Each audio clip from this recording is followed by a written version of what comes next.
Montre le gars là, le con.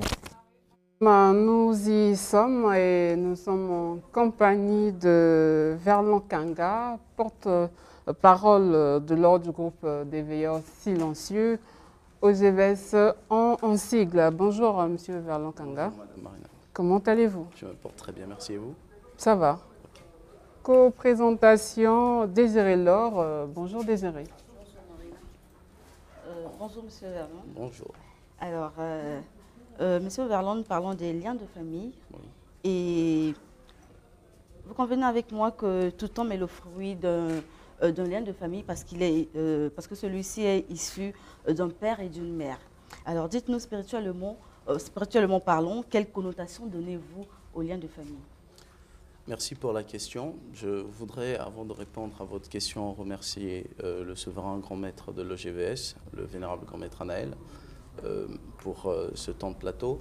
Et donc, s'il faut parler du lien, avant de l'aborder sur le plan spirituel, ce qu'il faut savoir, c'est qu'en général, il existe plusieurs types de liens. Donc, le lien, c'est quelque chose qui relie deux choses, qui relie deux personnes, qui relie plusieurs entités. Et donc, il y a des liens d'amitié, il y a des liens d'amour, il y a des liens professionnels, il y a des liens de famille, il y a des liens spirituels en soi. Et donc, sur le plan spirituel, le lien de famille est d'abord cet élément qui nous lie par la transmission spirituelle que le père et la mère déposent chez l'enfant. Et le premier support par lequel on constate le lien de famille, c'est le lien du sang. Et ce lien ne peut pas être rompu. Parce que quand je veux parler des liens de famille aujourd'hui, c'est parce que dans notre société, beaucoup de mouvements ecclésiastiques et à travers le pays recommandent aux gens de couper des liens, qu'il faut couper des liens de famille, et ça crée des divisions et des discordes au sein des familles. Or, c'est très dangereux de poser des actes dont on ignore la portée. La base d'une nation, c'est la famille. Plus nous avons des familles qui sont divisées, plus la nation est instable. Donc il est important de renforcer les liens de famille, de renforcer les liens sociaux, culturels et de renforcer le lien national. Et ça passe d'abord par des familles qui sont unies. Voilà. Ils disent couper les liens, c'est certainement. Suite, ils constatent peut-être qu'il y a des blocages au sein des familles.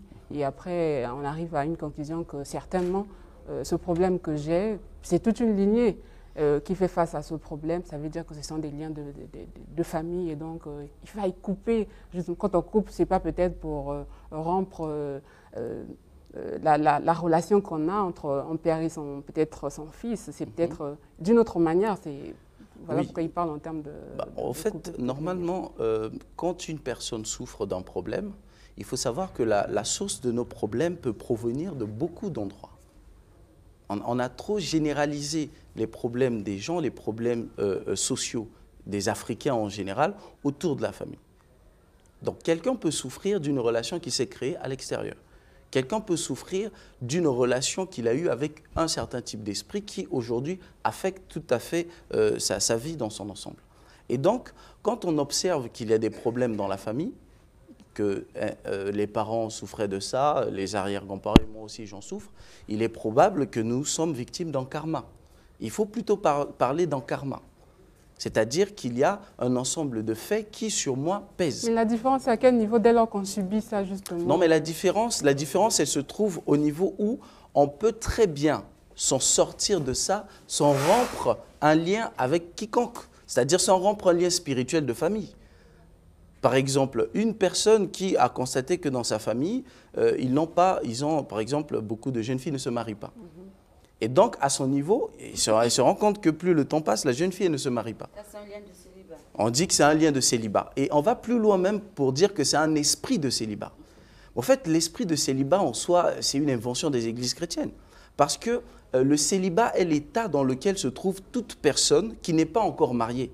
Donc, par défaut, on est tous célibataires. Et comment expliquez-vous, M. Verlon, que dans une famille, peut-être de 5 ou 6 enfants, tous ces enfants sont célibataires? Oui, je vais très bien expliquer ça. Et donc, je disais que le célibat est d'abord un état par défaut.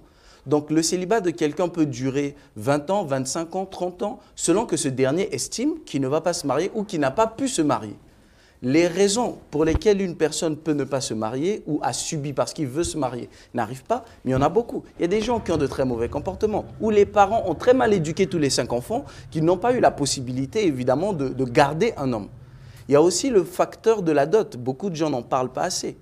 C'est-à-dire qu'il y a des jeunes garçons qui ont de très bonnes intentions, qui veulent épouser des jeunes filles et qui se rencontrent devant la barrière de la dot, qui est un problème culturel que nous avons aujourd'hui un peu marginalisé parce que nous avons en quelque sorte envoyé à la perdition et à la dérive nos valeurs traditionnelles et spirituelles.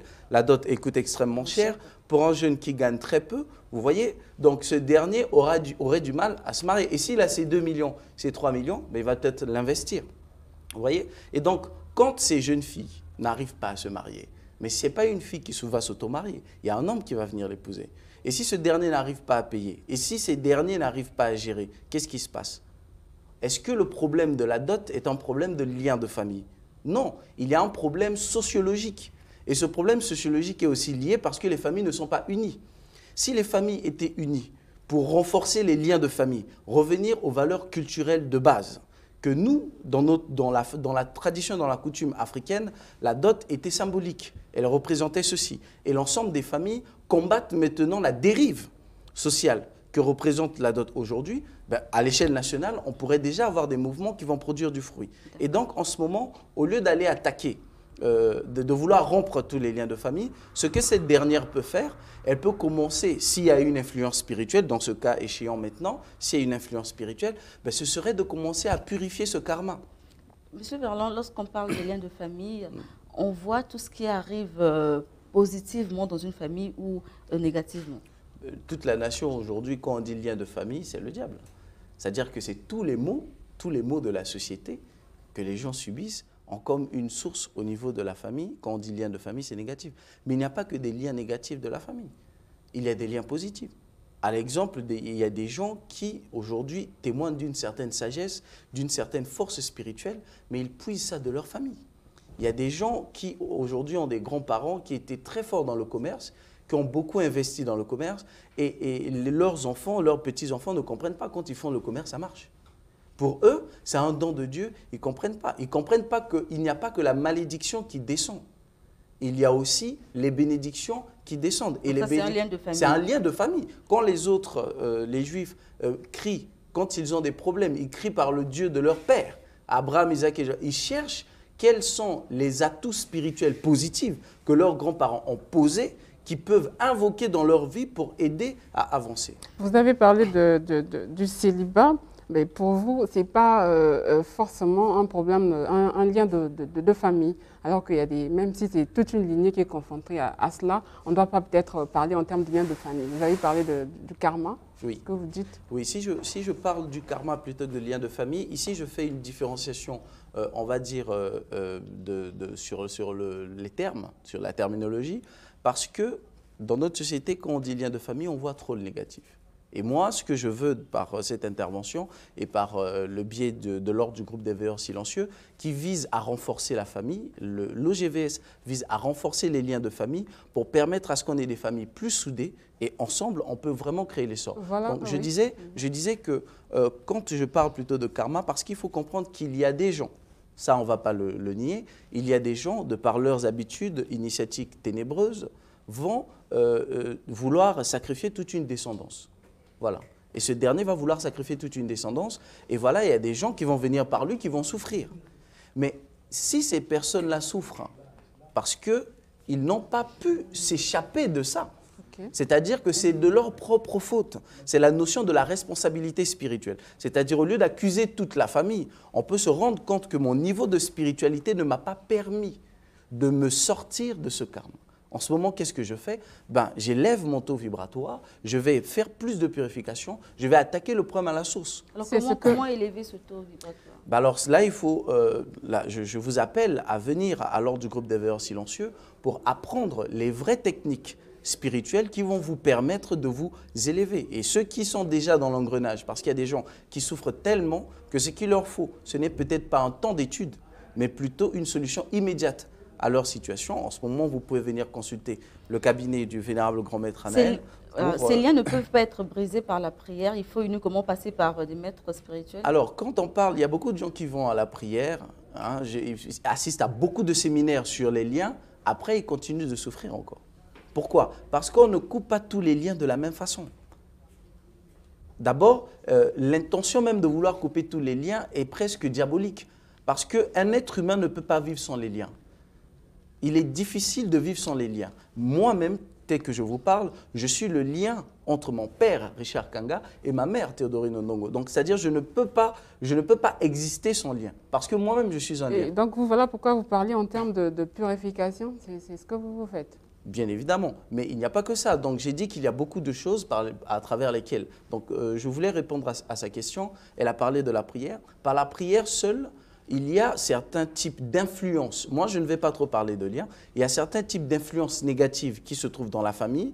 Par la prière, vous pouvez le dégager. Mais selon le type de problème que vous traversez et sa force, l'idéal, c'est de connaître la source du problème, donc savoir d'où le problème est venu, comment attaquer le problème à sa source et quels sont les mécanismes qu'il faut pour pouvoir s'en séparer. Il y a des influences où pour s'en séparer, il faut un rituel. Il y en a d'autres où il faut simplement partager quelque chose à quelqu'un et vous êtes libéré de ça. Il y en a d'autres où il faut quitter le lieu là où vous êtes pour être séparé de ça. Et donc, ce n'est pas en parlant simplement de manière générique que vous allez avoir une solution si vous souffrez d'une influence négative qui se trouve dans la famille. Alors, que pensez-vous des personnes qui s'éloignent parfois de leur famille pour éviter, pour fuir les liens de famille qui les suivent? C'est une faute grave, c'est une faute grave. C'est-à-dire que si quelqu'un peut s'éloigner de sa famille parce qu'il estime qu'il peut vivre heureux dans un cadre professionnel ailleurs, ou il a trouvé un meilleur cadre de vie ailleurs, je peux comprendre. Mais si c'est pour fuir les influences spirituelles, c'est faire preuve d'une très grande ignorance et même d'une constipation intellectuelle. Parce que même quand vous irez aux États-Unis, s'il y a un vampire de votre famille qui veut vous vampiriser, il ira vous vampiriser jusqu'aux États-Unis. Il y a des gens qui sont en Europe qui nous appellent pour nous dire que je suis victime de la sorcellerie, et du vampirisme, etc. Donc, peu importe l'endroit où vous serez sur Terre, vous n'allez pas fuir. Pourquoi? Parce que vous avez le lien de sang, qui est un lien spirituel. Les textes bibliques disent que la vie de l'âme se trouve dans le sang. Vous avez le lien du nom, qui est un lien de famille fort, que vous ne pouvez pas couper. Vous avez le lien de l'alliance, qui fait que vous êtes lié à une famille par les différentes alliances que cette famille s'est constituée. Donc il y a certains qui vont plus loin dans leur idéologie pour dire désormais mon sang est devenu le sang de Jésus. Donc le sang qui coule en moi est devenu... Vous pourrez dire ça 1000 fois, faire un séminaire pendant 8 jours, 20 jours, 50 jours, voire même une année. Vous faites un test de sang, groupe sanguin B+, après le séminaire, vous allez faire le test groupe sanguin B+, ça va rien changer. C'est la foi qui est mise en jeu. Ces personnes-là, quand elles s'expriment de la sorte que c'est maintenant le sang de Jésus, en fait, c'est par la foi que ces personnes-là s'expriment. La même s'expriment. Bible dit que la foi sans les œuvres, la foi sans la connaissance, elle est morte. C'est-à-dire que quand vous êtes ignorant et que vous croyez par ignorance, vous ne produirez rien. Est-ce que lorsque l'OGVS brise les liens de famille, est-ce qu'il faut briser... Il faut qu'il y ait toute une famille pour que les liens soient brisés ou encore une seule personne suffit pour libérer toute une famille? Avant de répondre à cette question, M. Vernon Kanga, l'émission va se poursuivre en ligne. Je signale aux téléspectateurs, prière donc de vous abonner sur notre chaîne YouTube. Et si vous pouvez déjà donner votre numéro de téléphone et puis on va... D'accord, merci. Et donc, aujourd'hui, nous sommes sur une phase très importante, je vais le dire, c'est que la notion, le concept même que nous parlons de briser les liens de famille, l'OGVS ne parle pas de briser des liens de famille parce que nous ne voulons pas séparer. Voilà, nous voulons séparer personne. Pour le numéro de téléphone, nous répondons au 06 692 28 48. Par WhatsApp, nous répondons au 04 473 42 22. Nous sommes au numéro 115 de la rue Ibalico. En ce moment, vous pourrez venir si vous avez des problèmes pertinents, que vous avez des influences dans la famille, que vous souhaitez vous débarrasser de ces influences. Vous allez venir, on va vous montrer comment faire, on va vous indiquer qu'est-ce qu'il faut faire, parce que l'important, c'est d'abord de savoir qu'est-ce qui vous dérange. Ce n'est pas de chercher à couper tous les liens. Qu'est-ce que vous avez remarqué qui est une influence dans la famille? Il est possible que cela soit simplement le fruit d'une mauvaise éducation. il est possible que cela soit aussi le fruit d'un problème spirituel. En ce moment, il faut l'indexer à sa source, trouver une solution et vous libérer de cette souffrance. Donc il y a plusieurs étapes, si on comprend bien, il y a plusieurs étapes. Bien évidemment, parce que je l'ai dit, il ne faut pas comprendre les liens de famille comme étant un problème. Il faut comprendre les liens de famille comme étant une richesse pour l'individu. Parce que nous sommes le fruit de quelque chose. Il y a des gens qui ont réussi dans la vie grâce à leur famille. Il y a des gens qui sont issus des familles pauvres, mais par la force de l'unité, ils ont réussi. Donc, considérer les liens de famille comme étant un problème, quand on dit lien de famille, il y a des mots brisés, coupés qui s'en suivent, c'est déjà avoir une conscience stéréotypée sur la question. Parce que les liens de famille, encore une fois, c'est une richesse. Et cette richesse, elle vous met en contact avec les mains de vos ancêtres. Elle vous met en contact avec les vertus qu'il y a dans vos familles. Combien d'entre vous, par le lien de famille, que vous invoquez les valeurs familiales que vous avez? Il y a des gens qui ont des grands sages dans la famille, ils ont de la sagesse dans la famille comme étant un don transmissible parce que les parents ont opéré dans ce domaine. Il y a des gens qui n'ont jamais été dans un lit d'hôpital. Donc il a atteint un certain âge, il n'a jamais passé la nuit sur un lit d'hôpital.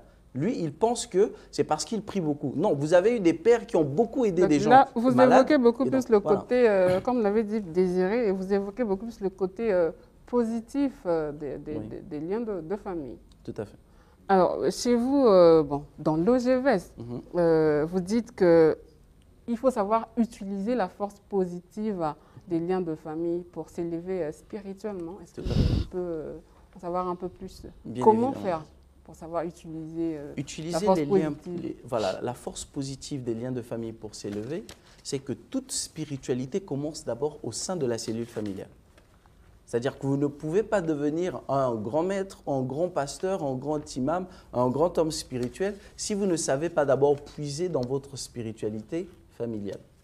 Donc, le vénérable grand maître Anaël Moussa Kanda, le souverain grand maître de l'OGVS, mais a d'abord puisé dans sa famille, comme beaucoup d'ailleurs.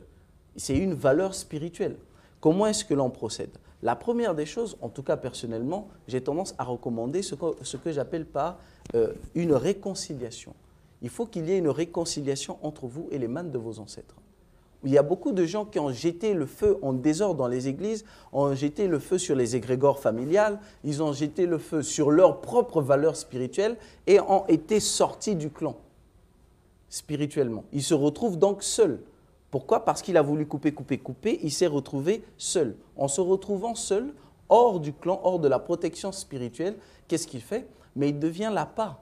C'est ce qui fait que beaucoup d'églises sont quasiment des gardes à manger des sorciers vampires.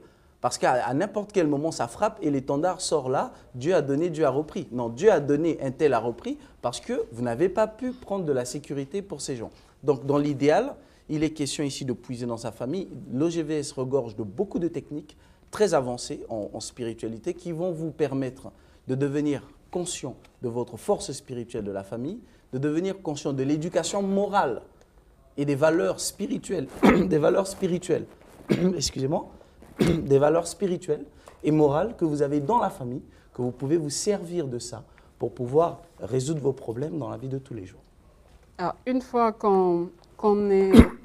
est-ce que, voilà la question que je voulais poser, est-ce qu'il faut être membre de l'OGVS ou la tête de l'OGVS pour bénéficier de tout cela, ou bien je veux juste apprendre et Non. D'ailleurs, si je viens ici à la télé pour en parler, mais je ne parle pas que aux Congolais, je parle au monde entier, à l'Afrique tout entière, aux gens qui sont dans différentes zones. C'est-à-dire que les liens de famille et la force spirituelle que l'on peut puiser dans sa famille est une substance essentielle pour l'unité de la nation. C'est-à-dire qu'il n'y aura pas une nation unie et forte si on a des familles divisées. C'est ce que je suis en train de dire. Oui, donc n'importe qui, juste avoir ce désir-là, et vous venez dans l'OGVS, vous apprenez. Quand il a ce désir, il peut se rapprocher d'abord de son milieu immédiat, s'il a autour de lui des sages et spirituels, mais en tout cas d'éviter les idéologies religieuses qui vont surtout lui pousser à couper certaines choses. Vous voyez que des gens coupent des liens parfois par ignorance. Il arrive, on lui dit, maintenant, tozo kata balien dans sa famille. Vous voyez? Et là, lui aussi, il commence à dire, nazo kata. Étant donné que sa langue est une baguette magique, qui a la force spirituelle d'abord sur lui-même. Vous voyez, quelqu'un qui avait, par exemple, il bénéficiait de la grâce financière parce qu'ils ont quelque chose de comme ça dans la famille, voilà, ses descendants. Et donc, à son niveau, il coupe parce qu'il est malade, par exemple. Il pense que sa maladie est liée à ça, mais il rend tout. Désormais, il galère plus grave, il a de plus en plus faim, il ne comprend pas que par sa propre langue, il a même rompu ce qui était pour lui des valeurs essentielles pour son épanouissement social. Donc il n'y a pas que l'OGVS. Mais si je parle de l'OGVS, c'est parce que, en tant que voie de synthèse, qui comprend beaucoup de voies de sagesse, à partir desquelles on peut véritablement s'instruire sous plusieurs formes, représente ici une meilleure école qui puisse vous permettre d'apprendre la spiritualité, la philosophie morale, les valeurs coutumières et spirituelles et traditionnelles de chez vous, qui vont donc être là les racines importantes pour vous élever dans la société. On parle des liens de famille, et ces liens-là se tissent même dès la naissance. Au jour même, tu viens au monde, l'on vient au monde, on tisse déjà ce lien-là avec ses parents ou sa mère. Alors, il y a un fait, on coupe souvent le cordon ombilical. Oui. Voilà. Est-ce que ça a un lien, ça a un sens spirituellement parlant, en fait, ça représente quoi, en fait?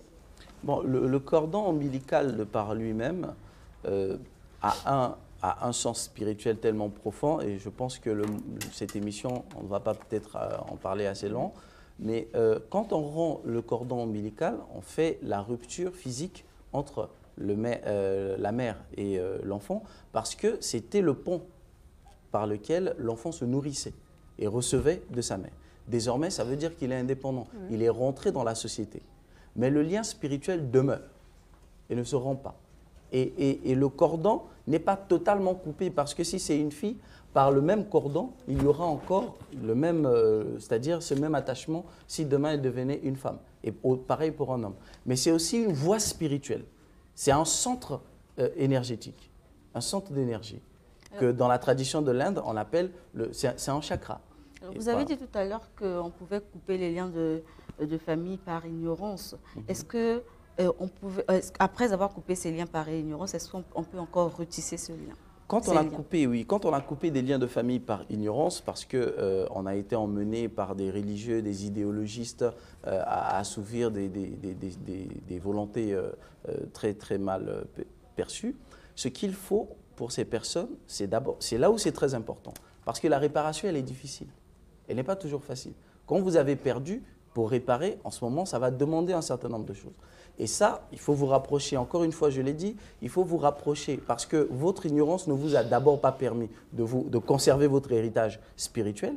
Et donc, vous n'êtes pas non plus en mesure, dans cet état-là, de pouvoir le récupérer. Ce qu'il va falloir pour vous, c'est de vous rapprocher auprès de l'ordre du groupe des veilleurs silencieux. On vous apprendra. Et si proche de vous, vous avez des grands sages qui vont vous apprendre comment on fait. Comment on fait pour reprendre contact avec les mânes de ses ancêtres, reprendre contact avec ses bénédictions familiales. Et puis, il faut d'abord commencer aussi par le renoncement. Il y a certains propos. Il faut parler que si j'ai rompu le lien avec ma famille du côté positif, toutes les bonnes choses qui étaient censées descendre par ignorance, vous parlez. Ça, ce n'est que la première étape où vous faites des déclarations, mais il y a des étapes un peu plus importantes. Donc, qui peuvent faire intervenir des rituels, qui peuvent être des enseignements qui vont élever votre niveau de conscience et vous emmener à faire un certain nombre de travaux personnellement qui permettra de rétablir tout ça. Et ça, c'est possible. C'est possible parce qu'à partir de ce rapprochement que vous allez établir entre vos forces spirituelles dans votre propre famille, les valeurs spirituelles que vous avez dans la famille, mais c'est d'abord le premier cercle immédiat de votre spiritualité. C'est ça qui vous protège en premier. Il y a des gens qui, dans la rue, ils ne peuvent même pas être heurtés par un véhicule. Ils jouissent d'un certain type de protection. Il y a des gens dans nos familles qui n'appartiennent à aucune école de spiritualité. Quand ils tombaient dans l'eau, par exemple, après, ils étaient ramenés à la berge. Vous voyez? Parce que dans leur famille, ils ont un totem, et on a fait la guerre au totem ici, en disant que les totems étaient diaboliques, sataniques, mais on n'a pas très bien compris que les initiés, étant donné qu'ils parlent toujours en langage allégorique, ils ont travaillé un certain type de protection, un certain type de force spirituelle, et l'ont affecté un animal symbolique qui permettait de représenter, selon leur coutume intérieure, la force en question. Donc il y a des gens, ils vont dire que c'est l'hippopotame, d'autres c'est l'éléphant, etc. Et donc ce dernier, vous naissez dans une famille pareille, vous tombez à l'eau, vous avez un risque mortel, et bizarrement vous vous retrouvez de l'autre côté de la rive. Nous sommes arrivés au terme de cet échange. Une dernière question, vous pouvez peut-être répondre en 2 mots. Est-ce que dans l'OGVS, vous donnez aussi des objets pour la protection? Parce que vous évoquez la protection. Est-ce qu'il y a des objets que vous donnez pour la protection? Mais bien sûr, vous savez que dans l'échelle de Maslow, dans la pyramide de Maslow, hormis les besoins physiologiques, il y a le besoin de la sécurité. Et bien évidemment, on ne peut pas faire de la spiritualité si on ne jouit pas d'une sécurité. On ne peut pas faire de la spiritualité si vous n'avez pas tous les éléments nécessaires qui vous permettent d'être protégé de toute forme d'agression. Et l'OGVS jouit d'un très grand palier. C'est comme la bague que vous avez, peut-être, c'est aussi la bague que vous avez là, c'est aussi une protection? Mais non, la première protection, elle est d'abord intérieure. C'est-à-dire que ça, ce n'est qu'un élément à partir duquel on peut affecter de l'énergie. Mais en réalité, la première protection, elle est d'abord intérieure. Et c'est aussi la force de groupe, ce qu'on appelle par l'égrégore. C'est-à-dire que quand vous appartenez à un cercle puissant, vous jouissez d'une très grande protection. Merci beaucoup, Monsieur Verlon Kanga. Je rappelle que vous êtes le porte-parole de l'ordre du groupe des veilleurs silencieux. Merci à vous également, peuple du studio 210. C'est la fin de ce programme. On remercie plutôt, merci à tout le peuple du studio 210 qui nous soutiennent en envoyant 500 francs CFA au plus 242 06 à 706 32 32, plus 242 06 à 706 32 32. On remercie particulièrement Monsieur Karel Pongui. Bon dimanche chez vous.